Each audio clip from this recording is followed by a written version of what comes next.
welcome to my channel. I'm glad you're here today. I have a question for you. As a mom, do you find yourself facing guilt? Do you find yourself wondering if you're doing the best for your children, the best for your family, the best for yourself? I have this tin here, and I'm going to tell you a little story about this tin and why it's so significant when it comes to dealing with mom guilt. As a mom, the hardest thing about being a mom is I don't always get feedback if I'm doing a good job. Did I give enough? Did I love enough? Did I serve enough? Did I give my children all the materials they needed to make sure they can handle any situation they come up with as they get older? I would ruminate night after night after waking up early in the morning, wondering these things. And even today, I think, did I do the right things? Did I make the right decisions on their behalf? For many moms, that turned into something like guilt. They feel guilty when they see their children failing at something or behaving in a way that's not appropriate. They take all of that on themselves. And so I listen to lots and lots of women, moms, who feel this all the time. And it got me thinking, like, being a mom is a tough job. And it's not that we want to discredit situations that occur where you just have to make tough decisions, like you lose income, or you have to move, or your child is sick and now you're having to make new decisions in life based upon that sick child. Every mom situation is unique, and every mom who chooses to be a mom is brave. So today we're going to talk a little bit about guilt, because even in that bravery, even all the things that you are doing, sometimes you still have a little mom guilt. As a mother, it is so important for you to give yourself the same type of grace you give your children and the people around you. We need to be compassionate to others. God calls us to do that. But we also need to be compassionate to ourselves. We need to remember that we're just human and we make mistakes, but because of the grace that God has given us, because of the love of Jesus, we are forgiven from those mistakes, especially if we try harder to not make that same mistake. So I want to give you 3 tips, just 3 tips today to help you better connect to being okay with making mistakes and giving yourself the grace to try again with a different mindset. Let me share this with you. You need to practice self-compassion, treating oneself with kindness and understanding, especially during a perceived failure or inadequacy. We want our children to be healthy. We want our children to be happy. Sometimes we don't meet that at the same place.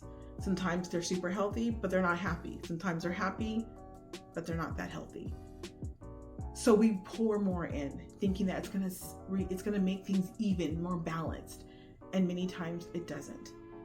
But mama, what you need to understand, it's not about how much you pour into your children as it is how much you let the Lord pour into you.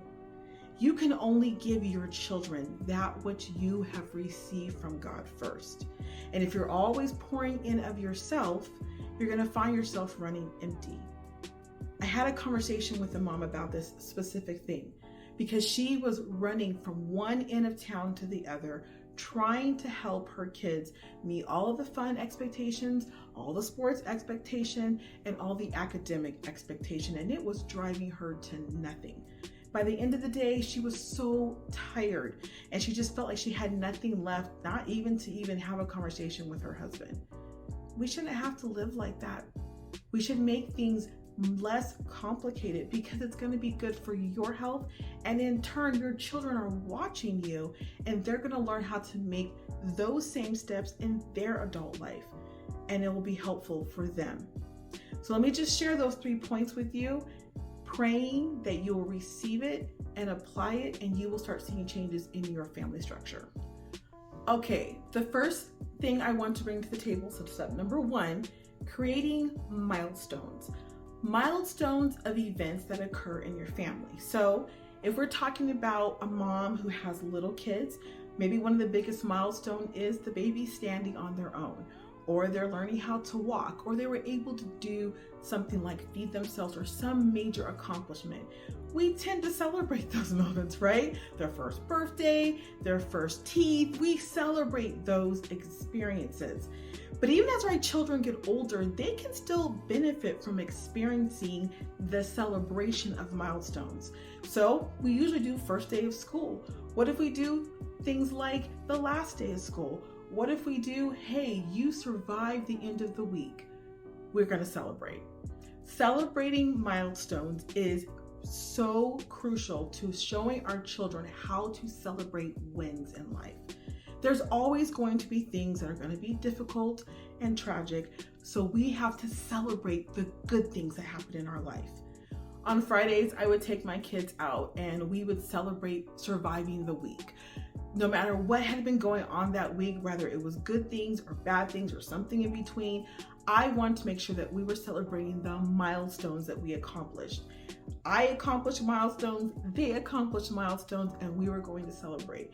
Now, I know that every time you go out and spend money, it can add up in time. So I say if you're going to take on this, make it inexpensive. I think the shakes that we got were like $1. It was a couple of dollars that I spent, but the memories I have with my kids lasted a lifetime. Okay, tip number 2, capture special moments. Now, I know a lot of you moms usually have your phones in your hand, you're taking pictures and video of almost every situation that's happening with your family because you want to capture those moments. But what do you do with that stuff after you've put it on your phone? Here's my tip. Take it and turn it into a video. Take it and turn it into a slideshow. Send it off a special picture to get printed on canvas and hang it in your house. Make a scrapbook out of it, but do it with your kids. That way they see how much you have enjoyment in the moments you guys have had as a family, or maybe just you and the one individual child. Whatever moment was captured, you are sharing that memory together. It makes them feel more connected to you and the family. It brings good memories back to you of that moment. And in time, they realize how important it is to stop, pause, and celebrate the wins by looking at the moments that they shared within the family. And who knows, as the kids get older and they start having their own lives together, these moments you've captured together could be passed down to your grandchildren. Never know, right? Looking back at these special moments invokes happiness, it invokes positive reinforcement, and it allows your children to know that parenthood, good, bad, and ugly, can still be enjoyable. You want to connect to your kids on a human level, this is one of the great ways to do it. And number 3, last but not least, the memory jar. This jar is one of the symbols that we have used for my children to be able to share precious moments in their heart. So they would take a piece of paper, we would attach a piece of paper, they would write what they want, like a prayer, they would write a special memory that meant something to them, and they would put it in the jar. And at a certain period of time, usually within the end of the week or sometime at the end of the month, we would open it up and we would share. It would touch their hearts to know that I took time to read the things that they put in here, and it touched my heart to see how they perceive the world around them in that time period. Even some of the prayers, the things they were praying for, it just touched my heart. They have such special way of seeing the world. And I think as we are parents and we're trying so hard to make sure we have bills paid and food on the table and clothes to wear and just managing day to day, to pause and see the world through the eyes of our children, it's very touching, it's very special. And I firmly believe that this memory jar allowed me to stay connected with my kids and all the things that they were feeling in that time. These tips are good for any woman who is trying to raise children connected. Not having them in front of a TV all the time or an iPad or a phone or game system, but just pausing to make sure that they're connected with their kids. They see their kids' heart and their kids see them going through things and know how to handle adulting when that time comes for them. So I hope these tips help you. I hope that you find inspiration in them, because I firmly believe that as moms, we need to know that there's other women out there supporting us and loving us and making us remember why we are doing mommyhood the way we're doing it. Christian moms, we gotta stick together. And I share these tips with you to help you and to let you know that there is a community available to you. Being a mom, being a Christian woman, I get it. I totally get it. So I currently am building a course to help families, moms, women, better appreciate their time with their families and even their connection with God. It's called the Rest Method. It's a course that I'm building right now, and I want to invite you to join the waitlist. If you join the waitlist, you have access to not one, but 2 ebooks that I wrote, and I want you to have them for free. And in exchange, you just let me know that you're going to be on the wait list. And as the course is being built, as I'm getting more content for it, I will let you know the date the course is going to be available. Get it on the ground floor, because I really want to make sure those who are ready to learn how to have rest in their life get the first chances to take this course. So if this information was helpful to you, please share it with a friend. Tell them about what we're doing here. And I want you to join me as I'm reaching out to more women and helping women and moms feel more connected to themselves, to their family, and to our Heavenly Father. Well, that is it for me. Let me check my notes. Yep, that's it for me. Have a wonderful day. Talk to you soon. Be blessed and be a blessing. Love you. Bye.